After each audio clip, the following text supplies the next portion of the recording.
Amai vaJudha vochema zvanzwisa tsitsi ruzhinji rwese rwenyika yeZimbabwe apo pavanga vachiita ebody view yekuonekedzana nemwana wavo Dr Judah. Zvinova zviri zvinhu zvinorwadza zvasiririsa ruzhinji rwenyika yeZimbabwe sezvo mai vaJudha ndivo vakagara naJudah kwe15 years vana vaye vachimubereka vakazosvikawo pakuwana rubatsiro mushure mekunge vaenda kuruzhinji rwenyika yeZimbabwe.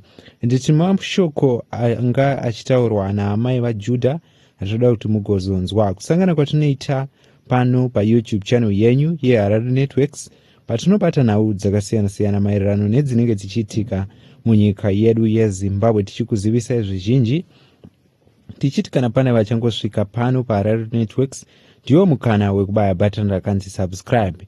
Zuva ranhasi takabata chiitiko chekumba kwanga kuchiradzikwa Judah unova kuHeadlands anova mai vake vachema zvanzwisa ruzhinji tsitsi and also vazotsanangura after papedza kuradzikwa Judah and mai vacho vatsanangura kurwara kwakaita Judah and nezvaakaita achipedzisira ana mai vake kuzosvika azofa uJudah ende mai vacho votsanangura zvizhinji vachitaura kurarama kwakaita vana Judah. Inova iri nhau yataiva takabata zuva ranhasi tichiti ngatinzwei mai vaJudah vachitaura. Chiripedu makadiwo matambudziko akaonekwa. Chiripedu makadiwo matambudziko akaonekwa. Dr Judah angari mwana akaita sei? Dr Judah angari mwana akawimbika, mwana anoteerera, mwana ane rudo, mwana anogona kugara nevamwe zvakanaka, vavakidzani, mane shamwari. Zimbabwe yese shamwari dzake Judah aiteerera, ainzwisisa, aiva nerudo neni mai wake, aisada kuti ndishupike. Ndikati handina dhora ndichigara. Dr Judah vaindikurisirawo nditi mai, handidi kuti musuwe, ndinoda kuti muende kuchigayo tidye sadza. Mazvinzwira mai vaJudha vachitaura ende nhau iyi nhau iri kurwadza, inhau iri kusiririsa nekuchema kwaita mai vaJudha vachiita body view yemwana wavo ende Judah aradzikwa muchitendero chechechi yake yechipostori nekuda kwekuti veruzhinji vashamisiko vachiona pachipwanyiwa coffin asi nhau yekuti chitendero chechechi yake. And also koita zvakarezvo zvazobudisa ruzhinjiwo ruchitsananguro maererano nekuda kwekuti vakaona mufananidzo waitenderedzwa wanezuro apo pachibudiswa mai vaJudha vachirakidza kuti fesi inenge ine mufaro. Vanhu veruzhinjiwo vakazotsanangura vachiti zvinowanzokuitika kana munhu afirwa. Zvinhu izvi zvinenge zvisati zvanyatsobuda pachena kuti vanyatsojekerwa kuti ndiri kunyatsoona zvinhu zviri kuitika here.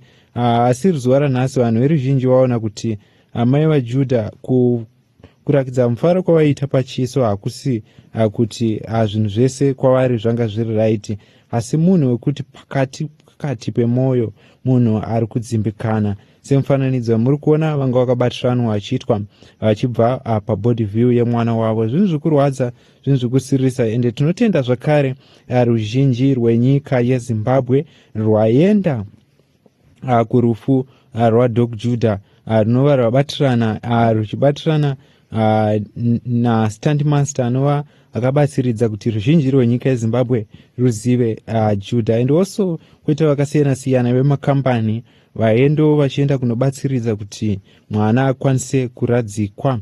Koita zvakare vaidzidza naJudah vanga variko zvakare ende pari kuziviswa zvizhinji kuti anga asati aradzikwa vamutakura mutumbo wake ukamuenda naye kuchikoro kwaaidzidza and also vakaenda naye kumashopisi ekunzvimbo kwaaigara uku kuri kuonekedzana necommunity pamwe chete nevamwe vana vaidzidza naJudah. Zvinhu zvinorwadza, zvinhu zvinosiririsa ndizo nhau dzataiva tikabata. Ndiwo mashoko amanga muchinzwa achitaurwa naamai vaJudah vachitaura maererano pamusoro pemwana wavo mukuziva kwavo nekugara kwavakaita naye pa15 years vachiti Judah aiti kana akasungirira mari yaanga anayo aigona kubatsiridza mai vake kuvapa kuti vakwanise kuenda kunogaisa upfu.